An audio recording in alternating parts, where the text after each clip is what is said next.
up, everyone? Sam Shaw here, founder of Wall Street Mastermind. Really excited to be back today with another client interview for you guys. Today, I'm excited to have Hillary on with us. Hillary is one of our rock star students from the for the class of 2027, who just finished recruiting for summer 2026 internships. And so we're recording this right now. It's literally the last day of January in 2025. And Hillary has already finished with the recruiting process. So I think fun fact, there have been a couple other people at this point, but you I think are the first person in the class of 2027 in Wall Street Mastermind to land an offer for summer Oh, 2026. wow. Yeah, so when you told me, I was like, yay, like that was like the first offer of the cycle, which always like, feels Yeah. great. But it's really good to have you here. If you could maybe just introduce yourself real quick to kind of our listeners and our audience, just kind of like what's your story, what's your background, and I have a bunch of questions I want to ask you just about your journey and how you recruited and things like that. And hopefully, what we talk about today will, for those of you who are listening, like give you guys some just insights that you can, also implement into your own process and just some nuggets that you can take away that will hopefully help you guys with your recruiting process as well. So anyway, take it away, Hillary. Yeah, so I'm originally from a pretty small town, an hour south of Dallas. So I grew up in a pretty poor community. And so once I went to college at UT Austin. And Mm, so when I first came in, the first thing I noticed was the curriculum was really hard for me to adjust to. And then being in business school is very, very competitive. And mm, everyone was really pushed into investment banking and didn't really know what it was. And so I started exploring all these different routes. I think as someone like in high school, I enjoyed being in a very competitive environment, in a team mm, environment, in a fast-paced environment. So I really just found investment banking to be something that really fit with my personality. But obviously, as someone who I think I'm a very slow learner and I take yeah. things don't come to me very fast. And then I was also, faced with that competition with all these students from these other schools and out-of-state students. So I definitely felt that I was very behind and I Mm, felt those same pressures, like wasn't sure if I was able to break into banking, especially with all this competition just at UT alone. yeah. And so through that whole first year, I was really trying to figure out, if I should really do investment banking, and it was really a back and forth process until the end of my freshman year is when I entered the summer and I started learning the technicals, but I still felt like I was missing, the actual understanding of how the process works. And Mm, so that's kind of where I found Washer Mastermind and started going from there. gotcha. Okay. Um, so you kind of came into college curious about banking just because so many people at UT are thinking about going into banking, and then you spent like your entire first year kind of trying to figure out if that really is the right path for you because you didn't want to just do it just because everyone else around you was doing it, basically. Okay. Um, and so I guess before we continue on talking about kind of like the entire journey, people always want to know, and they're very impatient about this, but like, what offer did you end up getting, by the end of this process? Which really, it's funny saying that because I want to say like, I feel like we're still at the beginning of the process, but again, it's already over for you. So, but what offer did you get? Can we just kind of tell people real quick? Yeah, so I got an offer for a 2026 investment banking summer analyst at JPMorgan in the New York office. Awesome. That's amazing offer, obviously. So huge congrats. Um, And also, I know like coming from UT, a lot, I think the majority of the people end up in Houston. And then, like, obviously, a lot of people would prefer to be in New York, but New York is a bit harder than Houston to break into as well, right? So the fact that you broke into New York is quite the accomplishment. What uh, what did it feel like when you got the offer? It was very unexpected. I think JP Morgan wasn't really, it was one of my top choices, Mm, but because it wasn't networking heavy, I couldn't really tell how well I was doing in that JP yeah. Morgan process. And I think it was just really random how it was placed in. I was actually in like the first ever round of Super Days for Mm, 2026. And so it like the interview I was prepped really well. I was prepped basically the entire winter break. I just kept mm, prepping. I knew that interviews would start. And so it was really crazy. I got like the first interview, the Super Day interview on like January 7th, and it was the next week, January 16th. And then I heard back the week after that. So then like it just ended up so fast. Everything was crazy. And then it was great. It was great. First round was January 7th, and then Super Day was January 16th, you said. And then you found out about the offer, what, like same day, next day? Yeah, like a couple days later, like 3 or 4 days later. Got it. Okay. That's crazy. Who did you tell first? I told my parents first. Yeah. My parents, and And I told what they say? they weren't surprised. They were like, I knew I knew you would get it. I was like in the dining hall of my school, and then I called my mom. I was like, I have some good news. She's like, you got it, right? I was like, yeah. She's like, oh yeah, I knew it. She didn't sound surprised. Like I knew it. And then I like called every single person that had ever mocked me before. I called everyone in Wall Street Mastermind that mocked me. I texted Johnny. I texted every single person. My phone was blowing up. Uh, that's awesome.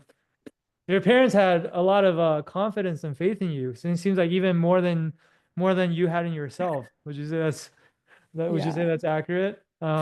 Yeah, I think I don't have a lot of confidence to be honest. It's something I'm trying to work on. I think Uh, it's something I struggled with a lot just because like imposter syndrome like coming in and then I didn't really have a lot of like strong academic background. I think mm, a lot of my experiences were just like leadership experiences and all these different things. I didn't really like take all these AP classes. I know like not like the smartest person at UT, but I do know that I work very hard. And I think that's what my parents saw in me, and that they every day they saw me at home, like over winter break, just doing mocks over and over and over. And my parents also own a restaurant, and so they never called me to like work at the restaurant. They just saw me like always grinding away, and so yeah, mm. because of that, they just were surprised. Gotcha. Man, I feel like you're being very humble this entire time. You're like, I'm a slow learner, I'm not that smart, blah blah blah. And then like you're done with recruiting, you're like the first person in all of Wall Street Match to finish recruiting. So you must be doing something right. But okay, so then let's go back, right? Like so most of freshman year, like prior to joining Wall Street Match, because you joined Wall Street Mastermind like June, basically like Mhm. right after your freshman year ended. Yeah. And so your freshman year, like I know you were trying to figure out if banking was for you, but like, what were some of the things you were doing to try to figure that out? Like, did you join some of the finance clubs on campus, or like, what were some of the things that you did? Yeah, so in as soon as I came in, I was looking at all these different orgs. There were lots of it's very split into like consulting orgs and then finance orgs slash like investment teams. And Oh, then on the other end, I was really trying to go to school events like maybe alumni networking events, trying to really understand, what that day-to-day life is like. And so I was yeah. able to speak to a lot of people working within high finance as well as working in like the consulting realm. And at first, like I thought consulting was something I might enjoy, but I realized that it didn't seem really like technical. Like it felt like I was just like giving advice to people where like coming from someone that didn't really have, work experience, like I couldn't see myself being in that field. So then I felt like investment banking was better suited to get that experience right off the bat. And then I got that idea just talking to people working with an IB. And then once I joined an investment team, I was able to talk to upperclassmen who actually went through that recruiting process.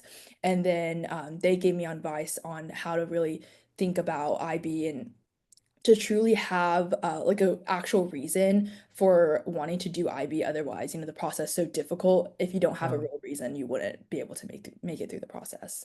yeah, for sure. Um, what was the investment team you ended up joining? Because I know UT has several like pretty prominent ones.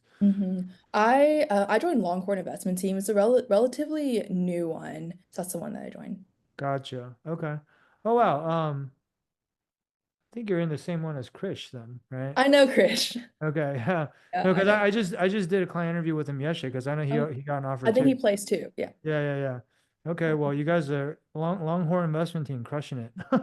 Yeah. Um, so I guess one question that always comes up then is because I think like Longhorn Investments, along with like several other um Mhm. organizations on campus, they all place pretty well into banking, right? And so like a lot of students would typically ask like what made you want to join something like Wall Street Mastermind since you were already in something like Longhorn Investments, and I'm sure they have, a bunch of resources and upperclassmen and people you could talk to and whatnot, right? Like what was the rationale, I guess? Yeah.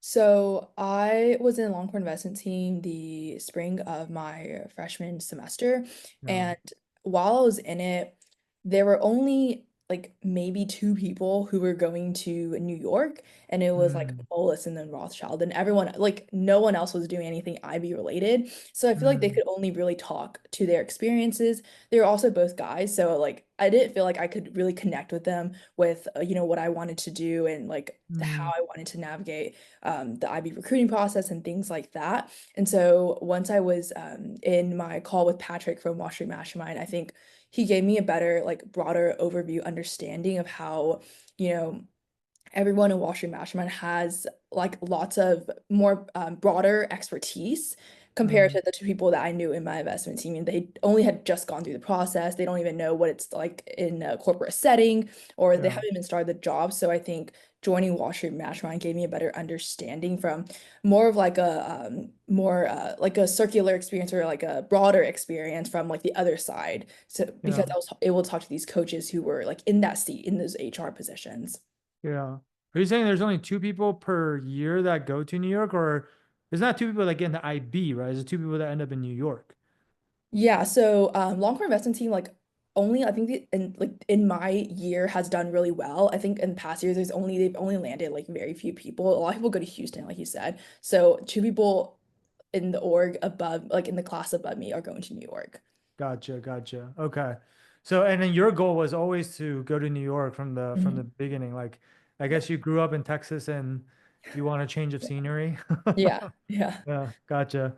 Okay. Yeah, I mean, New York is awesome. I mean, I live in New York now, but I just moved here in July, so I haven't been here that Oh long. wow. But it's been amazing. And Yeah. my wife actually got her master's degree at UT, and Oh then cool. she was deciding between UT and Columbia, and she really wanted to go to Columbia. And then her aunt and her parents, like, for some reason, really didn't like Columbia, and they like talked her out of going to Columbia and going to UT. And then so she's always wanted to kind of like try living in New York for a few years because she Oh kind of nice. feels like she missed out. And now we're Yeah. here and she loves it. So anyway, I think Nice. you're gonna love it too. And like obviously we're a lot older, but like I think about sometimes like if I were here in New York when I was like younger, like in my 20s, which is when you'll be here, Mhm. it would have just been so much fun. I mean, it's still fun now, Yeah. but like it would be even more fun if I had like For if sure. I was younger and had more energy and and no kids, right? So Yeah. anyway, little side tangent, but okay, that's awesome. So basically, you just the way you, long story short, the way you thought about it was, you had resources on campus, but you want it even more. Like you want more people that you can get help from, and also people that didn't just go through the recruiting process recently one Mhm. time, but people that have actually worked in the industry for a long time, or even Mhm. like some of our coaches that have led recruiting at these firms and things like that. Like that's essentially what. Yes. Okay, makes Yeah, sense. exactly. Yeah, I think like look, a lot of people when they ask this question, I mean, obviously I agree with the way you thought about it, but like a lot of people when they think about this, they think like, oh, it's either or it's mutually exclusive. Like, oh, if I'm already in a club, then I don't need help from Wall Street Mastermind, or if I don't get into a club, then I should get help from Wall Street Mastermind. In reality, like investment banking and recruiting is so competitive. Like there really, truly, genuinely, in my opinion, is there's no such thing as like having too much help, right? Because like even when you have all the help, it's like even when you're in Wall Street Mastermind, like if we're being completely honest, you still can't sit there and feel like, oh yeah, this is I got this on lock for sure, like right, like it's you never know, right? And like a firm like Yeah. JPMorgan, I mean, in 2024, their acceptance rate for summer internships was 0.8%, Oh right? gosh. It was almost 500,000 applicants. This is Mhm. firm-wide, not just investment banking. But investment Okay. banking obviously is the most competitive division, right? Mhm. But even if you lump in all the other teams, Yeah. firm-wide, they got almost 500,000 applicants and they took 4,000 interns. That Oh, was last year. I don't know what's going to be for 2025 yet, but so mhm. like that's those are crazy numbers, right? And so it's just like that's why I say like you should never be like too confident or saying like, oh, like I already have enough help. It's like you never know. Like, what if it's not enough? Right? Like with something as important as your career, I think everyone owes it to themselves to just like do what they can to put their best foot forward, right? And just like Mhm. maximize their chances of and also like even if you do get an offer, not all offers are created equal. Like JP Morgan, like you said, was your top choice. Yeah. Um, getting into JP Morgan is not the same as getting into, I don't know, Deutsche Bank. I'm just pick on Deutsche Bank because I started my career at Deutsche Bank, right? So like, but like it's not the same, right? It's not the same prestige. It's not the same exit opportunities. Compensation in the beginning might be similar, but like as your career progresses, like that gap really starts to widen, right? And Yeah. so I think like there's a lot at stake, which sometimes people don't really think about, right? They're like, oh, they think about it as like a binary outcome, like, oh, I like get an offer or I don't. In reality, the outcome's not binary. It's along a spectrum, right? Yeah.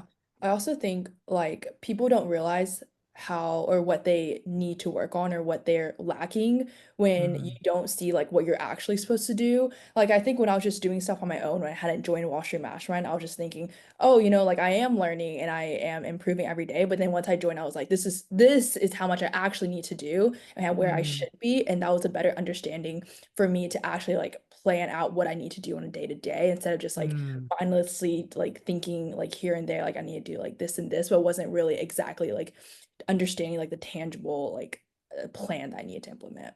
That's such a good point that you bring up because most people, I was going to say most people, every single person, when they first go through the recruiting process, you're going through it for the first time. Hmm. So, like, by definition, you are a beginner Yeah. at like knowing how to recruit well.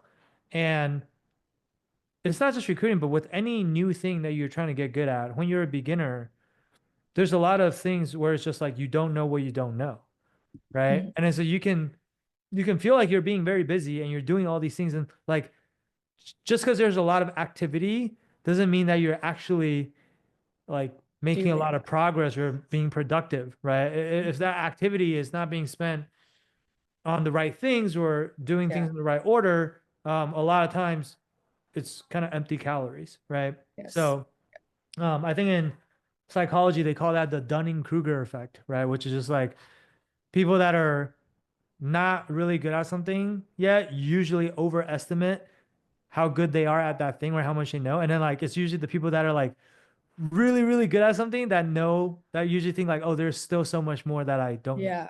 Right. Which is like kind of counterintuitive. Exactly. But Yeah. um was it challenging? So obviously you talked to Patrick, you decided like, hey, this program sounds great. I would like to be a part of it. And I assume then you had to go talk to your parents about it. Was that like a difficult conversation? Explain to them like why you need this type of help, or did you have to do a lot to convince them, or were they just like super supportive right off the bat? And like, how was that conversation for you? Mm. Yeah. I think they knew that I wanted to invest in banking. They knew how difficult it was to break in, especially since they have no understanding. Mm. And they're just literally just like Googling these, like they saw the same rates, like, oh my God, 0.8%. And so like after I had that conversation with Patrick, I think they realized um like how interested I was and how much I really wanted to break into investment banking. And so it was Mm. they were definitely skeptical at first, but I think we had like a pretty serious conversation about like where my mind is headed and where I actually like want my career to be in the next couple of years. And then Mm. just kind of talking things out and figuring out like how this would work. And yeah, so like in the end they were very supportive.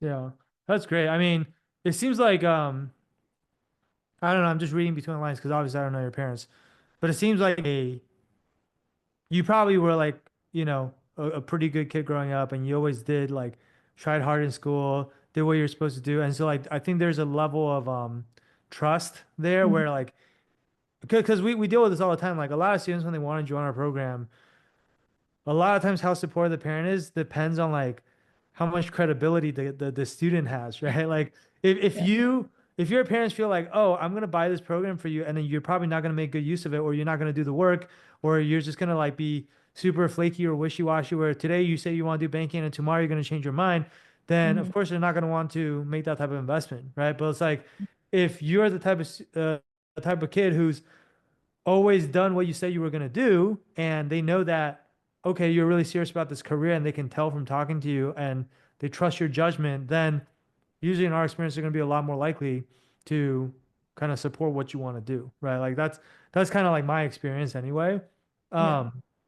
But I think it's cool that because you said your parents were googling and saw how hard it was and all this, but Yeah. at the same time when you got the offer, your mom was like, I knew you would get it. Yeah. So when you think about those two things together, it's like they had so much confidence in you, which is awesome. Like Mhm. I have two kids myself right now, and so I mean they're super young. They're like 3 and 5, but I think about like one day when they're your age and going through the Yeah. recruiting process and how proud I would be of them. I think that's just awesome. Um, so okay, your parents supported you. You came into this program, and now it's like freshman summer, right? It's June. Yeah. So walk us through like kind of the rest of your journey between like from June to January when you got the offer. Is it basically like 7 month process roughly, Mhm. right? Yeah. What were some of the things you did during that time? And obviously we don't have to talk about every single thing, but maybe like what would you say are like two or three of the biggest things that you feel like really made a huge impact for you or like really made a difference? Maybe when you think back to like what you were doing before on your own versus what you did afterwards, you were kind of already alluding to it earlier, but like these are things that you did completely differently or you couldn't have done it to this degree um, had you done it on your own. Or is there anything like that, I guess? Yeah. So I would say the biggest thing was like understanding the proper way to go through like behaviorals or speak about yourself in a professional setting. And Mm, so I spent a lot of my summer learning both technicals and the behaviorals. Spent a lot more time on behaviorals because just really not something I ever was exposed to. Like I didn't do debate. I like never really practiced like speaking in front of like a professional. So I spent a lot of time doing that. mm, And then once I came back to campus, I was pretty well prepped technically, and then behaviorals was just something that you're always tweaking and tweaking as you move forward. When you like do a bunch of mocks, you realize there's so many aspects yeah. of like, your delivery that you just like need. Like people always tell me, oh, you sound like you're memorizing something. It sounds like you're robotic. I worked so hard to kind of like make myself sound really natural and Mm, passionate about what I wanted to say. And then I also joined a Wall Street like program at Macombs that like places really well. And so I think that helped me a lot. But again, like it was still student led, it was just led by upperclassmen. So I wasn't, getting that broader experience from also like that back end side. So I was able to leverage like both of these resources going through that recruiting process. I think I wished I had like if I were to go through it again, I wish I had mocked more because I think as when I once I realized like towards like November, December, I was like, I needed to start doing mocks. Interviews are gonna come up soon. I was doing really well in networking, like learning technicals. Mocks was just something that I never really did. Once I started doing the mocks, people were telling me things that I never even thought of. Like they were telling mm, me, like, I don't like this why you're telling me about yourself, but that's just what been having for the past couple of months. What do you mean? Like mm, this is always what I had. This is always my answer, and then people just accept it. But they're like, I think this could be better. Even yeah. my YIB, like it's always been like sealed in concrete, but then like some people are always now just picking apart as I do more and more mocks. And then Mm. as it sucks. You have to rewrite it like during winter break. But once I like rewrote everything, and then as I did a mock like every single day leading up to my JPMorgan Super Day, like even t twice a day. And then I Wow. realized how much it's not even like the behaviorals now, it's just like the delivery, being able to speak in front of someone and being able to speak in a compelling way. I think it's something that a lot of people overlook. Just like those interview skills are really important. Yeah, no, for sure. I think you nailed it, which is like it seems like you first worked on the content, and Hmm. then once you have the content down, then you start. I think what mocks do is like it helps you work on the delivery, right? At least that's the way Yeah. we think about it because a lot of people try to go straight into doing mocks before they even have good content fleshed Hmm. out for their behavioral answers or like before they've even learned the technical concepts. And then those mocks aren't typically very effective because sure, we can mock you and then you don't know how to answer any of the questions. That's kind of a waste of time, right? But if you already know what you want to say, you have your story for telling about yourself, you have your story for why I be and all these common behavioral questions, and you also know how to answer technical questions, then we're spending most of the time focusing on like the delivery because a lot of times it's not even just what you say, but more importantly, Hmm. it's how you say it, How you say it. right? And to your point, you said like practicing really hard to make yourself sound natural and passionate without sounding robotic. Mhm. Um, that takes a lot of reps. Well, I mean, for some people, maybe it comes natural to them, but for most people, it takes a lot of reps, right? I mean, Yeah. I think you sound pretty natural right now. Like when I mean, obviously this is not an interview, but like, Yeah. but like, for some people, like that part is, um, they just don't spend nearly enough time on it, or I think Mhm. they underestimate how much work needs to go into that, right? And I think the other thing that's really interesting that you mentioned is you actually spend more time on behaviorals than technicals, which I feel like is the opposite of what most people do. I don't know if you agree with that, like when you look at your peers. But I Mhm. actually think the way that you do it is actually smart, and it's actually what we tell everyone too, which is obviously you still need to know your technicals, but um, technical is just like table stakes, right? Like it's not the thing that's going to get you the offer over other people because typically by the time you get to a super day, most, if not all, the people there are going to know how to answer most of the technical questions. Mhm. And also, technical questions have like very definitive answers. So it's not like you can give an answer that's significantly better than other people's answers. Like, how do you do a DCF? Like, it's kind of the same answer, like, no matter who you are, Yeah. right? Whereas, like, on the behavioral side, I feel like most people under index and they don't spend much time on it and they feel like, oh, well, just talking about myself, right? Like it's easy. Or like just like you said, like tell me about yourself. Yeah, I know what I'm going to say for that. Why investment making? Yeah, I know what I'm going to say for that. And then they just like even if I run into a question that I don't know what to say for, I can just make something up on the spot. And Mhm. that's kind of like people's mentality a lot of times. But in reality, if you think about it, since you can't really set yourself apart necessarily on the technicals, that part is just like you have to check the box. You have to Mhm. be about the same level as everyone else. And show that you're qualified. But where you can really set yourself apart is actually on the behavioral side Yeah. because all of your stories are going to be different from everyone else's stories. Like even though they ask every single person probably the same questions, tell me about yourself, why investment banking, why JPMorgan, so on and so forth. Like your answer is going to be different from everyone else's, and if your answers are better, then that's how they're going to decide who they want to choose, right? And also, quite frankly, your behavioral answers determine I think they play a larger part in determine how likable you are as a person, right? Yeah. And so as an interviewer, if I like you, then I will be willing to cut you more slack Yeah. on the technical side, even if you mess up a little bit. Mhm. But if I don't like you as a person, I don't care how good you are at technicals. I'm going to, by the way, if I don't like you, I will just make sure that you mess up because I can just keep asking you harder and harder questions until I trip you up. And I'm always going to be able to do that because I know more than you, right? Yeah. So, like, I think that's what people don't understand is like, first and foremost, the most important thing, you have to figure out a way to tell your story to make yourself likable. And then Mhm. if you can do that and you make a good first impression, a first impression typically comes from answering, tell me about yourself, because that's almost always the first question, right? Yeah.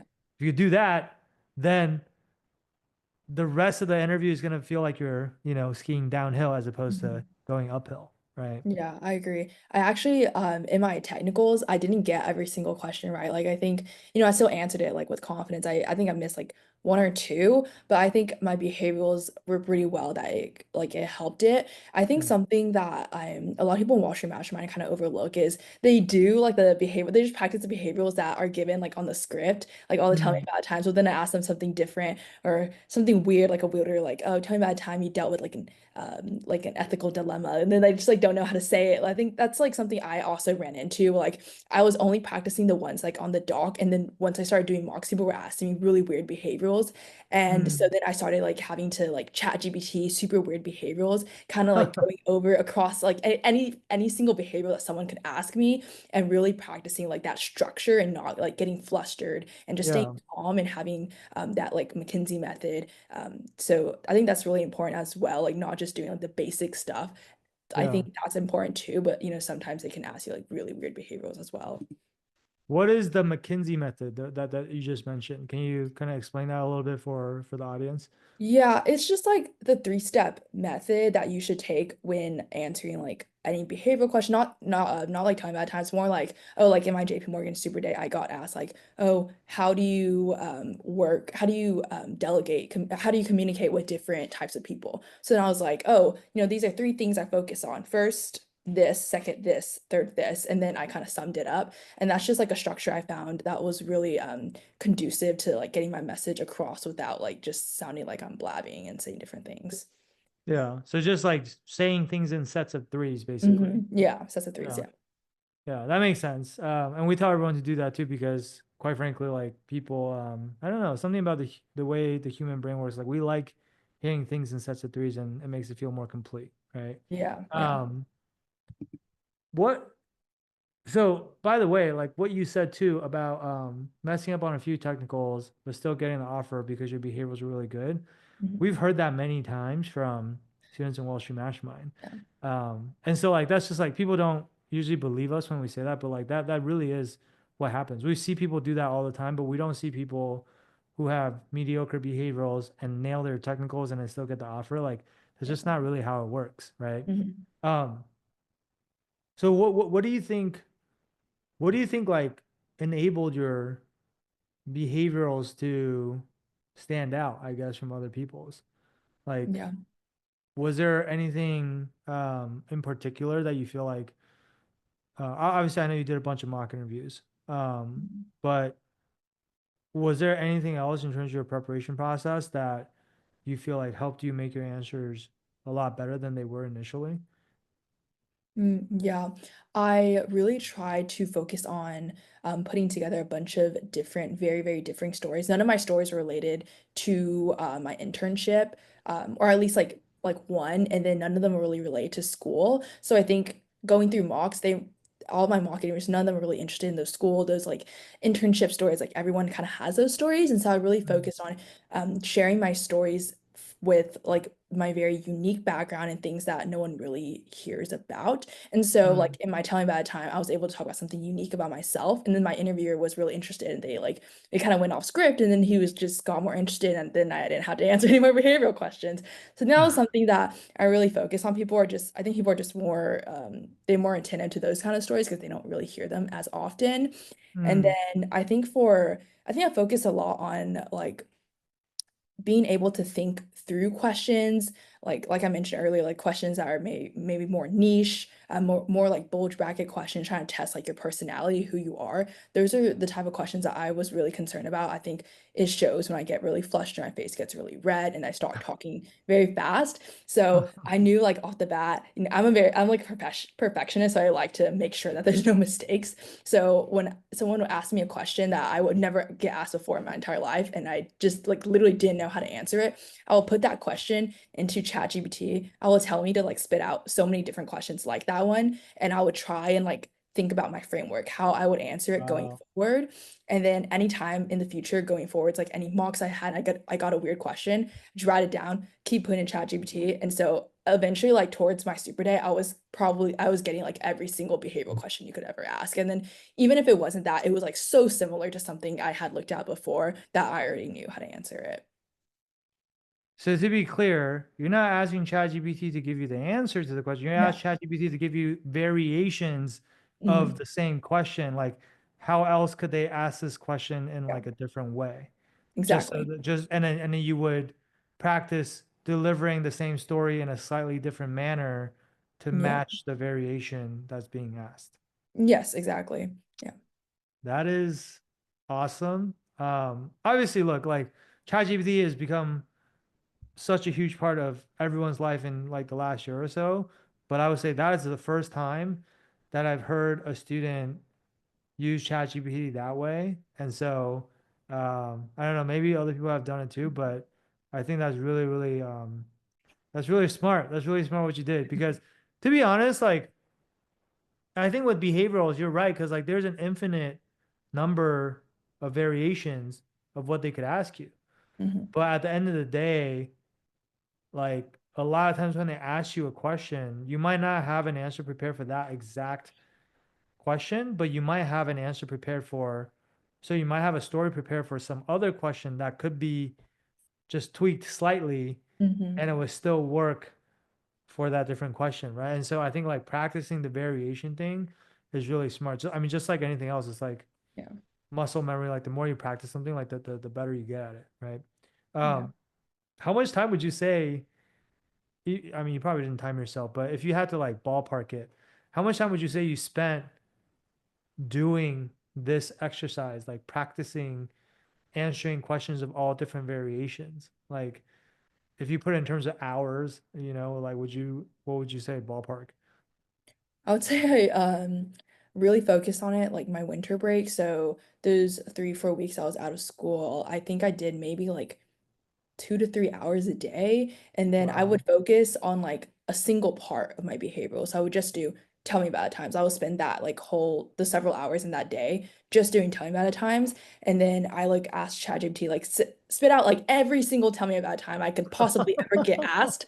I would put it into a doc and then I would like just write out like I wouldn't write out the exact answer. I would just write out like the topic and then what I would talk about. And Yeah. then I would tell ChatGPT, okay, now give me a random one. And then I time myself, make sure like I'm trying to stay under a minute and then work on it. And now just keep going, like just keep giving me tell me about it times. And then eventually I just had all those tell me about it times covered. And the next day I would focus on another part. Okay, let's focus on like, maybe like weirder, like personality type questions. And then that next day focus on like more time by myself, why I be those things. So I was able to split it up each day so I wouldn't get overwhelmed. And then I was just able to use ChatGPT to kind of just continuously give me variations. Yeah. And then you would go and get feedback on these answers that you come up with and see if anything needs to be improved and whatnot, I assume. Yeah, yeah. So I kept practicing with ChatGPT or I was kept practicing different questions using ChatGPT. And so eventually I got better and better because I kept doing it. And then I was able to like go into mocks and see how I was at that point and then keep going forward from there. Man, I'm really impressed by what you're saying. So, Mhm. I think you completely deserve the offer that you got, and you completely deserve to be one of the first, well, actually, the first person in Wall Street Mastermind to get an offer for this cycle because the way you went through this preparation process from the way you're describing it's just so it's so methodical and it's so deliberate and you kind of left nothing up to chance, right? And it's so time consuming, but like you didn't. I think a lot of times people are looking for shortcuts, but like you didn't do that. If anything, I feel like you kind of went above and beyond and probably did a lot more than you really needed to do. And so that's yeah, major props to you for doing that. I guess my last question for you, because I know we're almost out of time here, but uh Hillary is spending her Friday night here talking to me, so I'm gonna get her out of here. But I always like to end on this question. What is one piece of advice, your best piece of advice that you have for people who are either still recruiting now or maybe they're haven't started yet, but they're going to be recruiting at some point in the near future? It could be something that someone told you while you were going through recruiting that really helped you a lot, or it could be something that maybe you just figured out on your own as you were going through the process. Is there any wisdom that you want to kind of pass down to other people who haven't gotten an offer yet? Yeah, I think it's really important, like I mentioned earlier, to figure out why, like the true reason, not the like the why IB, but like the true like intrinsic motivation for you to want to, go through this rigorous process and like want to die for the next couple of months as you recruit. I think Yeah. that's what allow you to keep going every single day. You're gonna have Mm, those hard days, but if you have a true reason to actually want to do IB, not just like for the money or for like whatever, like an actual true reason to want to be in that position, then that is what will allow you to get through that process. And if mm, not, then I think like you should really just reconsider maybe like a like a more motivating reason or find a better career path yeah. because like, IB is not for everyone, it's like Yeah. for a specific type of person, you need to have that reason. Yeah. How did you get to what your true reason was? Because I Mhm. completely agree with what you're saying, but I think when people hear that, it's just like they don't know how to get to that because I feel like it requires a lot of deep self introspection to get to that level of reasoning, right? And so, like, was there a way you went about doing that, or I actually watched her video. What was it called? Like the seven whys or something. yeah, So after I watched that, I thought it was really important. I think like before I joined Washington Mastermind, I think I always knew, but I think I didn't have like that real reason. And Mm. like I think going into college, I just knew about it because my dad was like, "Oh, you should just do investment banking. I heard they make a lot of money." And I was like, "Okay, sure, I'll look into it." But then I was like, this is gonna be tough. Like I need to like understand why I'm actually doing this. So once I started thinking like why, and then kept asking myself why, I think it really boiled down to the fact that, I want to be in a place where I like am wanting to be better than the person I was yesterday. And I think this is like for me, personally, I think this is the best place where I can be, like in terms of like the business realm. Like this is where I Yeah. cannot go anymore. Like I cannot like be any better. Like this is like the best that I can be. And I think Mm. a lot of that is like comes from my parents because I'm like a first generation. So like I want to be at the best position within business to make them proud and also to make myself proud to know that like, I came from this like small community. Like it was really difficult for me to make that transition to college. Where can I like where do I want to see myself succeed? Like what is success to me? I think success to me is being in like the best position possible within high finance. To me that was investment banking. Mm. That makes sense. Oh, I love this. That was so good. Yeah, honestly, like I think what you said is it's just so good. I don't know. I don't have another adjective for it, but I think for everyone that's listening to this, like I always ask people to end with like a piece of advice, and sometimes is great advice and sometimes it's okay, right? But this one I think is like it's really, really on point. The banking recruiting for most people, it's probably the hardest thing that you Mhm. have done up to this point in your life. Hopefully, like unless you've had like some super crazy tough upbringing, which some people may have, but like for most people in college, this is probably going to be the hardest thing you've done up to this point. And so, what we see with a lot of students, to your point, is like they think they want to do banking, but it's because everyone else is doing it in their school or because they heard, it makes a lot of money. And there's nothing wrong with wanting to make a lot of money, by the way. Like we all want to make a lot of money, but it's like, why do you want to make a lot of money? There's like deeper underlying reasons for why you Yeah. want to make a lot of money, right? Like I wanted to make a lot of money. That's why I wanted to do banking. But like a lot of that's because I didn't grow up with, I mean, we were never like hungry and we always had a roof over our head, but like my parents were also immigrants and they were always like super stressed out about money, and I saw what that lifestyle was like, and then also it did affect like our relationship between like our parents and us, because when your parents are always stressed out and you're not in a good mood and whatever, and as a kid growing up you're just like it's hard to get close to them, right? And um so I think that was like a big motivator for me, which is like I said, you know what, when I grow up and I have my own family, I don't want my kids to feel like they can't get close to me because I'm always stressed out about money. So it's not like the money itself, right? It's like Mhm. money is just a tool to get Yeah. you like what you want, but like it has to be that deeper reason. And I think like a lot of people don't think deeply enough about that.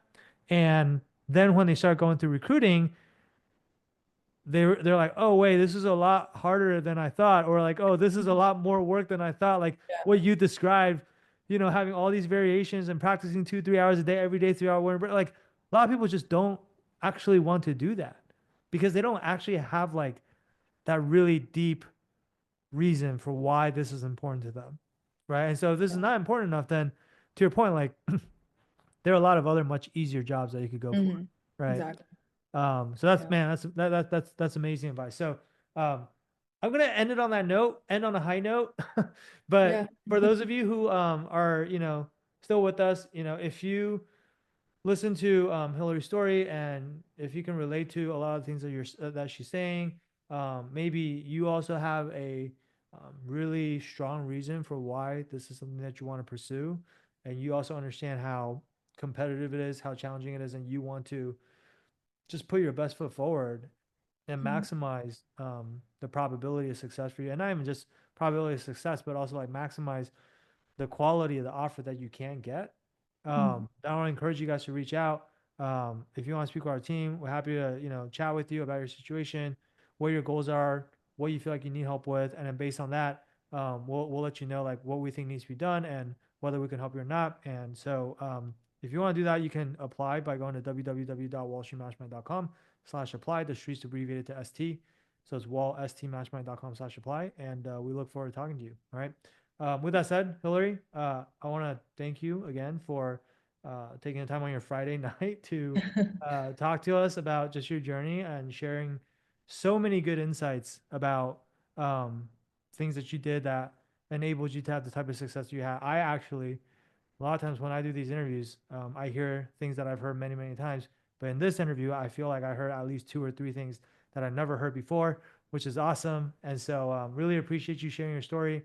And huge congrats again on an amazing offer. You totally deserve it. I say that with just 100%. I'm being 100% genuine when I say that. And yeah, like I look forward to see what you accomplish. Going forward, and also like if there's anything else you ever need help with, Yeah, don't be a stranger. Like we'll always be here, and we're ready to continue to help you as you progress in your career as well. So yeah, for sure. Thank you for all your help. yeah, of course, it was a pleasure. All right, guys, we're gonna wrap it up here. Thank you guys for tuning in, and we'll be back with more of these for you guys in the near future. All right, cheers. Bye.